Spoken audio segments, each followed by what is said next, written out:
بسم الله الرحمن الرحيم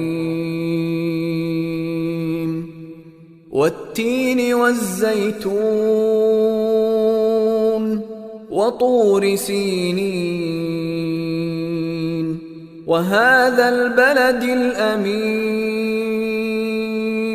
لقد خلقنا الإنسان في أحسن تقويم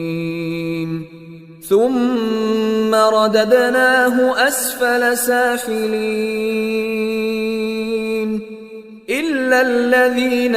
آمنوا وعملوا الصالحات فلهم أجر غير ممنون فما يكذبك بعد بالدين